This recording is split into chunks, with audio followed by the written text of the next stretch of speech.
Afternoon friends, तो welcome back to my YouTube channel with new blog. तो दोस्तों अब हम आ गए हैं नालंदा यूनिवर्सिटी। तो दोस्तों जो नालंदा यूनिवर्सिटी थी, जो कि पहले बहुत ही बड़ी, अपने आप में एक बहुत विशाल यूनिवर्सिटी थी, वहाँ पे हम आ चुके हैं, जिसका कुछ अवशेष बचा हुआ है। तो उसको दिखाएंगे और उसके बारे में आप लोग को बताएंगे। तो आप लोग इसी तरह से मेरे यूट्यूब चैनल पर बने रहे। अगर मेरे चैनल पर नए हैं तो मेरे चैनल को सब्सक्राइब करें और बेल आइकन को दबाना ना। दोस्तों अब हम टिकट ले चुके हैं आप देख सकते हैं, और इस टिकट का मात्र 40 रुपया, ज़्यादा नहीं लगेगा, ठीक है। और 15 साल का जो छोटका बचवा होगा ना, वो फ्री में आएगा, सब फ्री में है। अगर कोचिंग वाले भाई लोग वीडियो देख रहे हैं तो मैट्रिक के नीचे वाला को लेके आइएगा, नहीं तो मैट्रिक के बाद 40 रुपया लग जाएगा समझ गए। तो चलिए अब, हाँ हमारे साथ देखिए हमारे संतोष भी हैं, सारे आदमी जुड़ चुके हैं और हमारे जान ही रहे हैं, दोनों आदमी मेरे पुराने साथी हैं। और ये हमारे स्कूल के प्रिंसिपल सर हैं, राजेश सर। देख लीजिए, आँख खराबे नहीं हुआ, अभी चश्मा लगा लिया चले बढ़िए।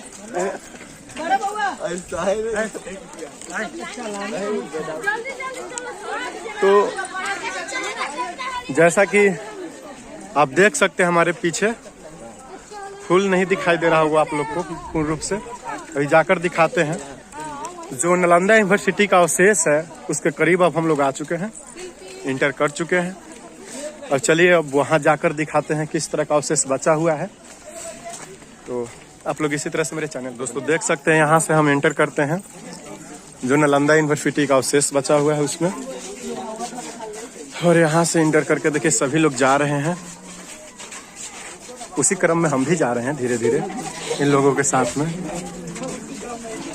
हाँ, और हमारे साथ में स्टूडेंट लोग हैं, और देख सकते हैं कितना ही अच्छा इसका स्ट्रक्चर था। ये है नालंदा यूनिवर्सिटी का अवशेष।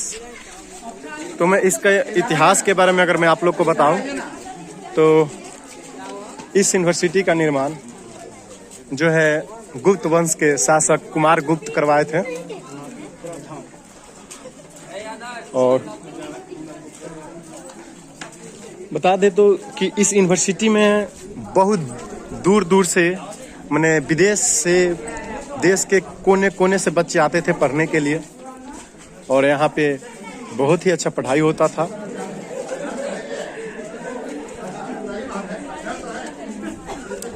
और देख लीजिए सर जी कैसे कूद रहे हैं।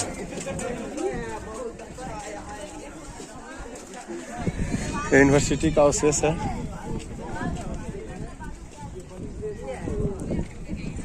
और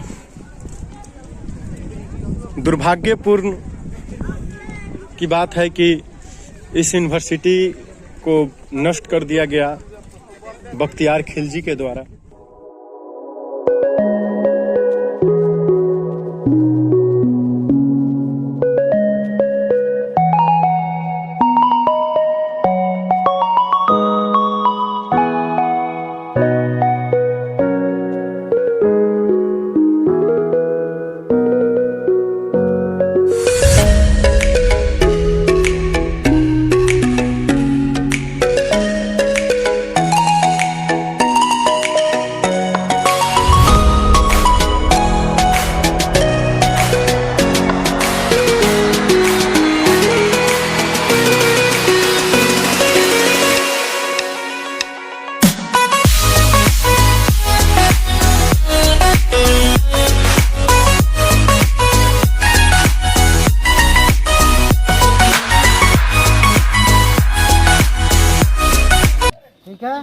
महाविहारा शब्द है वो पाली लैंग्वेज है, और नालंदा को मैं संधि विच्छेद कर रहा हूँ। आप लोग भी संधि विच्छेद कर सकते हैं, नालंदा को डिफिनेशन कर सकते हैं। इसका नाम नालंदा। तो संधि विच्छेद क्या हुआ? पहला वर्ड नालम, ठीक है, और दूसरा वर्ड हो गया दाम, नालम जोड़ दा, नालंदा हुआ ना।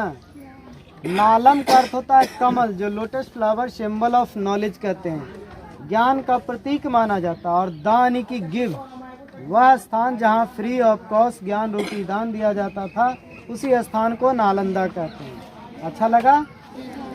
और जिस पार्ट्स को आप देख करके आए हैं, ये 30 साल खुदाई हुआ तब जाके ये मिला है। कितना साल? 30 साल। 30 साल। 2 फेज में खुदाई हुआ है। पहला फेज अंग्रेजी समय में, यानी कि हम लोग उस समय आज़ाद नहीं थे, 1915 से 37 तक 22 साल, ठीक है। और उसके बाद जब हमारा देश आज़ाद हुआ, उसके बाद खुदाई हुआ 74 से 82 तक, तो 8 साल हुआ ना। तो 30 साल में 1 किलोमीटर खुदाई करके जो जमीन से निकाला गया, उसी को आप लोग देखने आए हैं। इसकी खुदाई अंग्रेज ने करवाया है, ब्रिटिश आर्कियोलॉजिस्ट ए कनिंघम ने, डॉक्टर दयाराम साहनी, रखलदास बनर्जी, ये सब मिल करके इसकी खुदाई करवाएं। और यहाँ से जो भी खुदाई में मूर्तियाँ वगैरह, जला हुआ चावल है, हांडी है, औजार है, बड़ी बड़ी मूर्तियाँ हैं, भगवान बुद्ध का है, विष्णु का है, शंकर का है, गणेश का है, शिव का, पार्वती, ये सब का है, दुर्गा का भी है। सब मूर्ति म्यूजियम में रखा हुआ है, उस साइड म्यूजियम है। और ये नहीं कि सिर्फ यहाँ के म्यूजियम में है, पटना म्यूजियम में है, दिल्ली म्यूजियम में, कोलकाता म्यूजियम है, जो कि सबसे बड़ी संग्रहालय है भारत की, वहाँ भी है। कुछ यूनेस्को भी गया, यानी कि विदेश भी गया है मूर्ति वगैरह, क्योंकि ये वर्ल्ड हेरिटेज साइट है। क्या है? वर्ल्ड हेरिटेज, यानी कि विश्व धरोहर। जीके में अक्सर एक न एक क्वेश्चन आता है नालंदा से, या कोई भी एग्जाम हो नालंदा से, वो घुमा फिरा के पूछ ही देता है। हमारे बिहार में 2 वर्ल्ड हेरिटेज साइट है, यानी कि विश्व धरोहर। पहला महाबोधि टेम्पल है, जो बोध गया इनलाइटमेंट ऑफ बुद्धा कहते हैं, जहाँ भगवान बुद्ध की ज्ञान की प्राप्ति हुआ था। दूसरा ये नालंदा रिंस है, यानी कि नालंदा का भग्नावशेष, ठीक है। 15 जुलाई 2016 में इसे भी वर्ल्ड हेरिटेज साइट में शामिल कर लिया गया। आपने देखे कि एक कमरा है ना, देखें, वो कमरा में बच्चा रहता था, स्टूडेंट रहता था, और कमरे के अंदर में देखे थे इस तरह से ताखे भी बने हुए हैं ना, वहाँ पे भगवान की मूर्तियाँ या तो बुक वगैरह कुछ सामान रखने के लिए। और कमरे की जो दीवार की मोटाई है वो 6 फीट है। तो सवाल उठता है कितना मोटा दीवार क्यों बनाया गया था। अभी गांव घर में लोग बोलते हैं ना, दीवारों के कान होते, थोड़ा धीरे बोलो, लेकिन नालंदा की ऐसी दीवारें और ऐसे कमरे बनाए गए थे, नेचुरल एयर कंडीशन और साउंड प्रूफ। कहने का अर्थ हुआ गर्मी के मौसम में ठंडा और ठंडे के मौसम में गर्म, जो कि जैसे दरवाजे पे इन किए होंगे तो फिर से एक देखे होंगे फर्स्ट में ही, और उसके अंदर गैपिंग है, हॉल है, खोखला जैसा है ना। किसी भी इंजीनियर से आप पूछिएगा जो बिल्डिंग का नक्शा बनाते हैं, उनसे पूछिएगा कि दीवारों के बीच में गैपिंग क्यों रखा जाता है। वो एयर इंसुलेशन के लिए, जिससे यह प्रमाणित होता है कि नालंदा का दीवार और कमरा नेचुरल एयर कंडीशन और साउंड प्रूफ था, ठीक है। और नालंदा विश्वविद्यालय दुनिया का पहला यूनिवर्सिटी था जहां रहना, खाना, पीना, सारा व्यवस्था फ्री में था। लेकिन उस समय हमारे भारत में 3 विश्वविद्यालय थे, लेकिन 3, ध्यान दीजिए, देना है यहाँ पे, 3 ही विश्वविद्यालय था। पहला नाम आता है तक्षशिला का, जो बंटवारा के बाद रावलपिंडी पाकिस्तान चला गया। वहाँ से चाणक्य का जुड़ाव है। चाणक्य के बारे में पढ़े हैं? चाणक्य नीति, वो चंद्रगुप्त मौर्य के गुरु थे। दूसरी यूनिवर्सिटी ये नालंदा, और तीसरी यूनिवर्सिटी विक्रमशिला, जो बिहार के भागलपुर में है, ठीक है। लेकिन तक्षशिला में पैसा देना पड़ता था, वहाँ राजा महाराजाओं के बच्चे पढ़ते थे। यहाँ सिर्फ एक टेस्ट होता था। जिस गेट से आप इन किए हैं वो ओरिजिनल गेट नहीं है, वो दीवारों को काट करके रास्ता बनाया गया है। अभी तक ओरिजिनल गेट नहीं मिला है, क्योंकि ये मात्र 10% ही है जो खुदाई करके निकाला गया है। और मैं जो भी बातें बता रहा हूँ according to Hiuen Tsang diary, Hiuen Tsang की डायरी के एविडेंस आधार पे, ठीक है। क्योंकि जीके में पढ़े होंगे कि भारत आने वाला पहला चाइनीज ट्रेवलर कौन था। पहला था फाहियान, वो 5वीं शताब्दी में आया था नालंदा, और दूसरा था ह्वेनसांग, 7वीं शताब्दी दूसरे राजा के टाइम में आया था। वो चाइना से आया था यहाँ पढ़ने के लिए, वो भी पैदल यात्रा करके आते थे। अभी है ना, कि लोग हवाई जहाज़ से चले जाते हैं, समुद्री रास्ते से आते हैं, हिमालय के तराई होकर के, जंगल झाड़ नदी नाला पहाड़ होकर के आते थे यहाँ, ठीक है। और उसमें भी गेट कीपर जो होता था वो टेस्ट लेता था। आपका टेस्ट हुआ, आप अगर अच्छा मार्क्स लाए उनके हिसाब से तो आपको एडमिशन हुआ, नहीं तो गेट से पुनः अपना आदेश। और ये नहीं कि यहाँ बिहार और भारत के बच्चे पढ़ते थे, पूरी दुनिया से आते थे। China, Japan, Korea, Vietnam, Sri Lanka, Bhutan, Tibet, Burma, Nepal, इस तरह देश से आते थे स्टडी करने के लिए। तो सोचिए, जिसका गेट कीपर इतना टैलेंट कि वो टेस्ट लेता है एडमिशन के लिए, तो यहाँ के गुरु कैसे होंगे, है ना। कुछ गुरु का नाम आप लोग जानते होंगे। नालंदा के थे राहुल भद्र, शीलभद्र, नागार्जुन, वसुमित्र, वसुसंघा, अतिस्थिपंकर, हिरेनसांग, फाहियान, आर्यभट्ट, नरोपा, श्रोपा, त्रिलोपा, भैरोचना, शांति देवा, शांति रचता, गुरु पद्म शंभवा, वसु बंधु, ये सब यहाँ के मुख्य गुरु थे। और उस समय यहाँ 10,000 बच्चे पढ़ते थे। कितना बच्चा? 10,000। और उनको पढ़ाने के लिए 2,000 गुरुजी, जस्ट लाइक गुरुकुल सिस्टम, 5 बच्चा पे 1 गुरु। तो इसका निर्माण मगध के राजा कुमार गुप्त ने किया था 5वीं शताब्दी में। फिर दूसरे राजा है हर्षवर्धन, वो कन्नौज के राजा, कन्नौज यूपी स्टेट में पड़ता है। फिर तीसरा राजा आया देवपाल, वो बंगाल का राजा था। देवपाल, गोपाल, धर्मपाल। धर्मपाल विक्रमशिला यूनिवर्सिटी का निर्माण किया था 800 AD में, यानी कि 8वीं शताब्दी में। और 12वीं शताब्दी में इसे मुस्लिम आक्रमणकारी बख्तियार खिलजी ने इसको जला दिया था। एक्चुअल डेट है 1193 में इस पे अटैक किया था और ये पूर्णतः नष्ट कर दिया गया था, ठीक है। उसके बाद ये मिट्टी का पहाड़ जैसा दिखता था। किसी का घर जला हुआ देखे होंगे कि जलने के बाद मलबा होता है, ठीक है। तो ये 700 सालों के बाद खुदाईवानी की 700 साल तक ये वीरान जैसा पड़ा रहा। और ये सब इर्द गिर्द जो भी आज के डेट में गांव दिख रहा है, ये सब गांव इसी विश्वविद्यालय पे बसा हुआ गांव है। क्योंकि नालंदा का जो एरिया था 10 किलोमीटर लंबा और 5 किलोमीटर चौड़ा था। क्लियर? कोई दिक्कत? कोई दिक्कत नहीं ना। और एक चीज़, इंग्लिश में मोनेस्ट्री बोलते हैं, मोनेस्ट्री भी लिखा हुआ होगा इंग्लिश में बोर्ड पे। हिंदी में बौद्ध विहार, जो VIHAR लिखा था, विहार।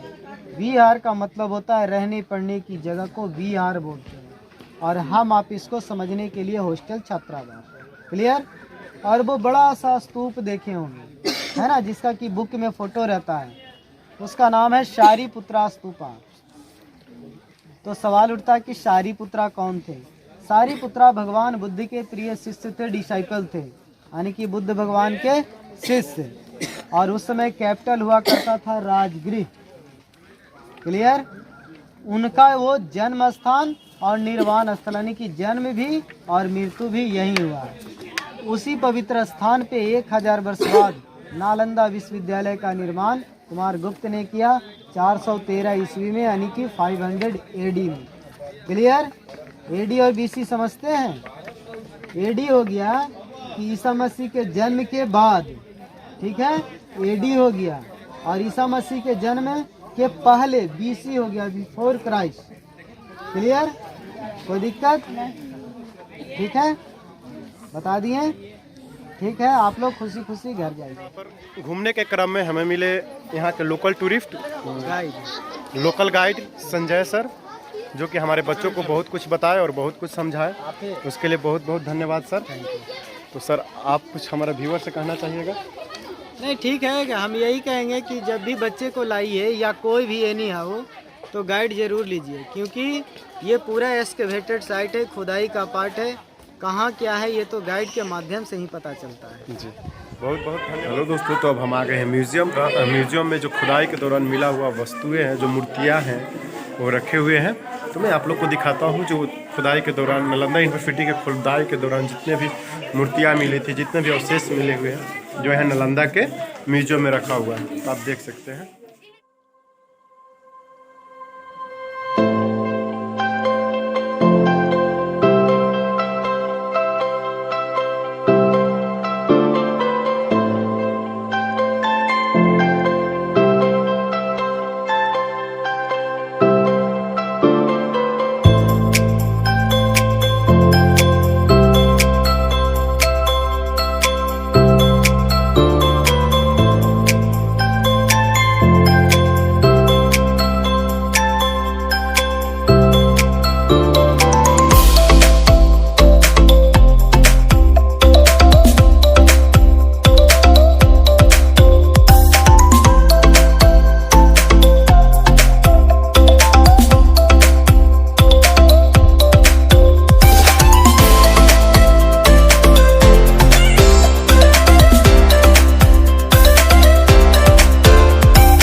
कहो। तो ये इडली वाले भैया मिल गए हैं, तो इनसे अभी हम इडली लिए हैं, 10 रुपये प्लेट दिए हैं और देख रहे हैं कैसा लग रहा है।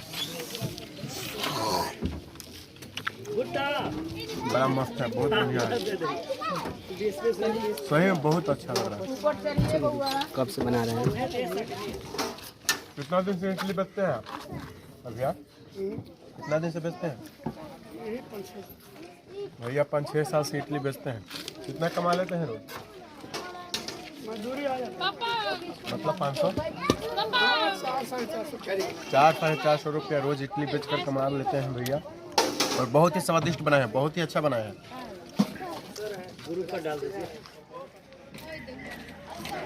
हेलो दोस्तों, अब हम लोग घूम चुके हैं और जा रहे हैं अब हम लोग अपने घर। तो आज के लिए इतना ही। तो ओके, बाय बाय। अगर आप मेरे चैनल पर नए हैं तो मेरे चैनल को सब्सक्राइब करें, बेल आइकन को दबाएं।